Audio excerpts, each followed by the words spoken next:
इस देश में जाति के नाम पे गाली दी गई 3 दिन पहले। अगर इनसे कोई पूछ ले तुम्हारी जाति क्या है, जाति कैसे पूछ ली? नाम क्या तुम पिछड़े हो या तुम्हारा नाम क्या है? बताओ बताओ बताओ। घर पे दादाजी बोलते हैं ना कि जब दिन में चोरी करोगे ना, कभी चोरी करोगे तो रात में नींद नहीं आएगी। चोरों को पुलिस का बहुत डर रहता है कि रात 2 बजे आ जाएगी। ये कहीं ना कहीं उनके मन में कोई खोट है। चोरी की बात की इन्होंने ना, भरपूर करप्शन इन्होंने संसद में किया, पानी टपक रहा है। अयोध्या मंदिर इतना हल्ला, पानी टपक रहा है, ऐसा करप्शन। फिर अभी इतने टाइम से हम ये क्यों सुनते थे कि चाय वाला प्रधानमंत्री से कह रहे हैं कि ईडी की रेड आएगी, ईडी की रेड आएगी। मुझे लगता है कि ईडी की रेड आएगी। सबसे पहले तो आपको घबराना नहीं चाहिए, क्योंकि अगर आप सही हो तो। और समाजवादी पार्टी देश में दलित के सरकारी नौकरी के प्रमोशन में सबसे बड़े विरोधी थे। बताइए आज।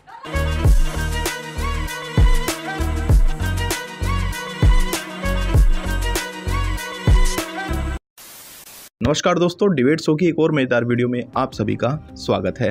दोस्तों, आज की डिबेट वीडियो होने वाली है आरजेडी की प्रवक्ता कंचना यादव, समाजवादी पार्टी के प्रवक्ता आशुतोष वर्मा और ऑडियंस के बीच में। दोस्तों, राहुल गांधी जी ने रात को 2 बजे ट्वीट किया था कि मुझ पे ईडी की रेड पड़ने वाली है। अब दोस्तों, इसी को लेकर चल रही डिबेट में समाजवादी पार्टी के प्रवक्ता और आरजेडी की प्रवक्ता कांग्रेस को बचाने में लगे हुए थे। दोस्तों, जब ऑडियंस ने इनसे कुछ कड़क सवाल पूछ लिए तो इनकी बोलती ही बंद हो गई। दोस्तों, वीडियो बहुत मजेदार होने वाली है, आपसे अनुरोध अंत तक जरूर देखना। अगर आप चैनल पे पहली बार आए हैं या चैनल को अभी तक सब्सक्राइब नहीं किया है तो चैनल को सब्सक्राइब जरूर कर लेना। चलिए दोस्तों, मेन डिबेट स्टार्ट करते हैं। वीडियो है सर, देख लेना सर, अब तक पूछेगा तो मालूम नहीं, देख लेना सर। ईडी राहुल जी के सपने में आई थी।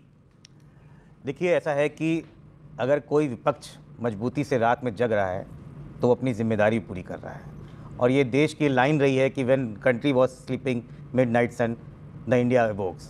उसको ध्यान में रखिए। तो रात की बात और दिन और रात नहीं होता है राजनीति में। इस देश के 140 करोड़ के लिए एक मजबूत विपक्ष खड़ा है, तो दिन हो या रात हो। और मुझे बड़ा अजीब सा लग रहा है, जाति की बात पे तो तिलमिलाती भारतीय जनता पार्टी है ना। आज मुझे लग रहा है भारतीय जनता पार्टी खुद फंसी दिख रही है, क्योंकि जिस प्रकार से इस देश में जाति के नाम पे गाली दी गई 3 दिन पहले, और मुझे बड़ा आश्चर्य है कि इस देश में संसद के जो अध्यक्ष हैं उनमें कार्रवाई तक नहीं की, और उल्टा हमारे प्रधानमंत्री ने उसको ट्वीट करके शाबाशी दी। अगर कोई व्यक्ति पूछता है कि तुम्हारी जात का पता नहीं है, ये गाली होती है उस व्यक्ति के लिए, ये गाली होती है उसके माँ बाप के लिए, उनकी परवरिश के लिए। और मुझे लगता है ये गर्व का विषय नहीं है। भारतीय जनता पार्टी की फंसने की स्थिति आ गई है, क्योंकि अब भारतीय जनता पार्टी को साफ करना पड़ेगा कि इस देश में जातिगत जनगणना होगी किसी की जात पूछना गाली की तरफ है। मैं यहाँ पर 4 लोगों को बोलता हूँ, खड़े हो जाएं। यहाँ पर 4 लोग खड़े हो जाएं। जाति पूछी नहीं गई है। जाति पूछ रहे हैं ना, जाति पूछी नहीं गई है। जाति पूछ रहे हैं, बोले कि ये कौन जात है, ये कौन जात है, ये कौन जात है, ये कौन जात है, ये कौन जात है। लेकिन अपनी बारी जब जात बताने की आई तो आप बोलेंगे ये तो गाली है जी। तो इनके लिए गाली नहीं है, फिर अगर ये बताएंगे तो जातीय जनगणना में किससे जात पूछेंगे? इनसे तो पूछेंगे सबसे। शाबाश बेटा, बहुत बढ़िया। अरे भाटिया, ईडी में आप फंसाना चाहते हैं, जाति को लेकर आप गाली देते हैं। आप चाहते क्या है देश में, चाहते क्या है इस देश में? देखिए, एक एक करके उत्तर दे देता हूं जी। 50 सेकंड। मुझे तो ये नहीं समझ में आता कि ये टूटी साइकिल इतनी कंफ्यूज क्यों है। और कंफ्यूज क्यों है? कहते हैं जातिगत जनगणना कराएंगे, तो आदमी जाएगा, हर नागरिक से पूछेगा जाति बताओ भैया, जाति बताओ, जाति बताओ। और अगर इनसे कोई पूछ ले तुम्हारी जाति क्या है, जाति कैसे पूछ ली? अगर तुमसे नहीं पूछ सकते तो आम जनता से कैसे पूछ सकते हैं? तुम उनके ऊपर हो क्या? नहीं हो, तुम भी वैसे ही हो जैसे जनता है। तुम पिछड़े हो कि क्या? नाम क्या तुम्हारा? तुम पिछड़े हो या तुम्हारा नाम क्या है? बताओ बताओ बताओ। अच्छा, तब तुम जाति पूछो तो ठीक है। अगर कोई तुम्हारी जाति पूछ ले तो काटा चुभा, काटा लगा, नहीं चलेगा भैया भारत में। दूसरी बीच में नहीं, बीच में नहीं, बीच में नहीं, आपकी बारी आएगी। जाति में नहीं फंसा है विपक्ष, ऐसे नहीं फंसा है, क्योंकि जातिगत जनगणना और आरक्षण हमारे लिए सिर्फ पॉलिटिकल मुद्दा नहीं है, वो हमारे लिए एक मूवमेंट है। और मूवमेंट इस आधार पर है, उसका प्रिंसिपल ये है कि हमारे देश में जो सोशल, इकोनॉमिक और पॉलिटिकल जो एक इनइक्वालिटी है, वो सिर्फ और सिर्फ एक सिस्टम की वजह से आया है। उस सिस्टम का नाम है जाति। कोई अपर कास्ट है तो कोई लोअर कास्ट है। ये जो सिस्टम है ना, उसके खिलाफ हमारी लड़ाई है, और हम ये बिलीव करते हैं कि उसे लड़ने के लिए हमें उसी रूट को अपनाना पड़ेगा। इसलिए जातिगत सर्वे, जातिगत जनगणना की जरूरत है, ये जानने के लिए कौन अति पिछड़ा है, कौन पिछड़ा है, दलित में कौन सबसे पुअर है, अपर कास्ट में कौन पुअर है। इसमें किसी जात के खिलाफ लड़ाई नहीं है। घर पे दादाजी बोलते हैं ना कि जब दिन में चोरी करोगे ना या कभी चोरी करोगे तो रात में नींद नहीं आएगी। और दूसरा बात यह है कि राहुल गांधी सपना देखते हैं प्रधानमंत्री बनने का, तो उनको कहीं से मालूम भी चला है कि ईडी की छापेमारी चलने वाली है, तो स्वागत करें ना, पोस्ट करें कि हाँ हम तो कह रहे हैं मैं चाय बिस्कुट खिलाऊंगा, स्वागत करें और बुलाएं कि बैठाएं और बुलाएं कि जांच करें। अपना रात को 2 बजे कैसे आ गया, रोकने के लिए कैसे आया? देखिए, चोरों को पुलिस का बहुत डर रहता है कि रात 2 बजे आ जाएगी। ये कहीं ना कहीं उनके मन में कोई खोट है, समझ गया मैं। इतना ही है और कुछ है नहीं। लेकिन राहुल, अरे कहाँ आप बीच में क्यों बोलने लगते हैं? आप बीच में क्यों बोल, कंजना जी, अरे कंजना जी थोड़ा, हर जगह से पानी टपक रहा है, चोरी ये की है। आप कह रही है संसद का पानी टपक रहा है इसलिए ईडी का सपना आ रहा है। एक सेकंड, चोरी की बात की इन्होंने ना, भरपूर करप्शन इन्होंने संसद में किया, पानी टपक रहा है। अयोध्या मंदिर इतना हल्ला, पानी टपक रहा है, ऐसा करप्शन। ट्रेन पे पानी लीक कर रहा है, ऐसा करप्शन किया, हर जगह से बस लीक ही। मतलब बात हो रही है करप्शन की, बात हो रही है करप्शन की, बात हो रही है करप्शन की, लेकिन ये देश का भी सत्य है कि लालू जी कन्विक्टेड है करप्शन के ही मामले पे, चारा घोटाले। क्या बढ़िया था गुरु। तो यहाँ पे जाति आती क्यों है? जाति आने का मतलब ये है कि हम, आप कह रहे जाति आती क्यों? मैं कहता हूँ जाति ही नहीं है सर, आती नहीं। क्यों आ रही है? क्योंकि जब हमें बढ़ना है बिजनेस, आपको पांचों को सुन के समझ में आ रहा जाति क्यों आती है? समझ गया मैं। बिजनेस, जिस देश को बढ़ाने वाले सिर्फ बिजनेसमैन है और जॉब करने वाले हैं, उनसे कभी नहीं पूछा जाता कौन जाति का है, किस जाति के हो। उनसे काम की वर्कबिलिटी देखी जाती है, कौन कितना काम कर सकता है। बट जाति बहुत अच्छा पॉइंट है, ताली बजाइए, ये पॉइंट बहुत अच्छा है। और सवाल किसी का है? जी, क्या सवाल है?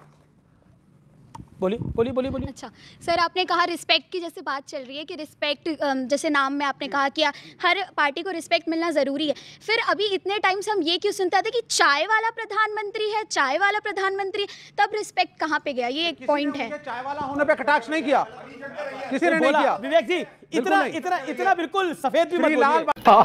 कब तक कांग्रेस पार्टी और राहुल गांधी ये विक्टिम कार्ड खेलते रहेंगे? क्योंकि मुझे लगता है जो उनके सूत्र है ना, जो इतने वक्त से कह रहे हैं कि ईडी की रेड आएगी, मुझे लगता है कि ईडी की रेड आएगी। सबसे पहले तो आपको घबराना नहीं चाहिए, क्योंकि अगर आप सही हो तो, और अगर आप घबरा रहे हो तो मेरे ख्याल से मुझे बोलने की जरूरत नहीं है कि क्या हो रहा है। जी, ओके, बिल्कुल क्रांतिकारी तरीके से आशुतोष वर्मा, अब आशुतोष वर्मा को भी, वो भी इंडिया अलायंस के हैं, अरे देश की नंबर 3 पार्टी हो गई है, उनको मौका तो दीजिए थोड़ा, 30 सेकंड। ओके वर्मा जी, मतलब अगर मतलब ईडी की रेड पड़ भी रही है, अभी तक तो ऐसा कुछ नहीं है, लेकिन अगर पड़ भी रही है तो अगर कुछ गलत नहीं किया तो पब्लिक की तरफ से सवाल आ रहा है, तो डर क्यों हो रहा है? देखिए, भारतीय जनता पार्टी की जो मोडस ऑपरेंडी है वो यही है। आपको ही पता है कि पिछले 10 सालों में भारतीय जनता पार्टी में कितने भारतीय जनता पार्टी के लोग ईडी और सीबीआई के सामने गए? शायद कोई भी नहीं गया होगा। लेकिन विपक्ष के कोई भी व्यक्ति है उसमें जाती है, और राहुल गांधी और साथ में सोनिया गांधी जी खुद 8-8 घंटे 10-10 घंटे बैठ चुके हैं। इसमें किसी को कोई परेशानी नहीं है। आए अपनी निष्पक्ष जांच करें। जो पिछले 5000 साल से मेरे भाई पूछ रहे थे कि जाति क्यों जरूरी है, जाति इसलिए जरूरी है कि प्रधानमंत्री जब अपनी कैबिनेट बनाते हैं तो आपने क्या बोला? ये जाति पिछले 5000 साल से? नहीं, हाँ बिल्कुल, जाति का 5000 सालों से चल रहा है। ये डेटा आपके पास कहां से है? 5000 साल से है सर? फिर आप पढ़िए इतिहास। मैं अब इसमें मैं बोलता हूं सर, ये देश ये देश ये है जहाँ पे वाल्मीकि की रामायण पढ़ी जाती है बिना जात को देखे, और वासुदेव कृष्ण की मंदिर में पूजा की जाती है बिना जात को देकर। इसलिए ये 5000 साल का नहीं है, ये अंग्रेजों का दिया हुआ हमें प्रकोप है कि माइनॉरिटी वालों को इतना हक दिया जाता है तो मेजोरिटी वालों को क्यों नहीं दिया जाता है? उनके साथ हमेशा नाइंसाफी क्यों होती है? मेजोरिटी और मिनॉरिटी की बात करिए। ओके, एक सेकंड, आशुतोष वर्मा बताइए कि मिनॉरिटी के हक की बात होती है, मेजॉरिटी के हक को मारने की बात होती है? नहीं, ऐसा बिल्कुल नहीं है, और विश्वविद्यालय कभी भी नहीं, आजम खान को आमरण जन्म तक उसका चांसलर बना दिया। बनाने भी भाई चांसलर का नाम ये सत्यप्रकाश मिश्रा सत्य बोल रहे हैं कि नहीं बोल रहे हैं? ऐसा हुआ था? नहीं, जवाब मिलना चाहिए कि नहीं मिलना चाहिए? बिल्कुल मिलेगा, जवाब मिलेगा। ये सत्यप्रकाश मिश्रा ने सत्य बोला है, झूठ बोला? हमारा जो संविधान है वो इस देश के पिछड़े दलित अल्पसंख्यकों के प्रोटेक्शन के लिए बना हुआ है। इस बात को समझिए, उसकी नींव की पहली ईंट ही यही है, और समाजवादी पार्टी देश में दलित के सरकारी नौकरी के प्रमोशन में सबसे बड़े विरोधी थे कि नहीं? बताइए आज, बताइए आशुतोष जी। नहीं, मुझे मजाक नहीं उड़वाना अपनी चीज का, मैं नहीं बताऊंगा।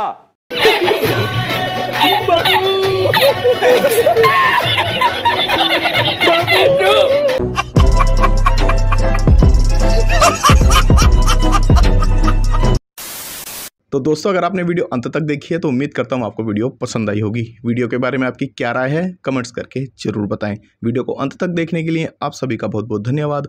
मिलते हैं बहुत जल्द अगली वीडियो में, तब तक के लिए जय हिंद, वंदे मातरम।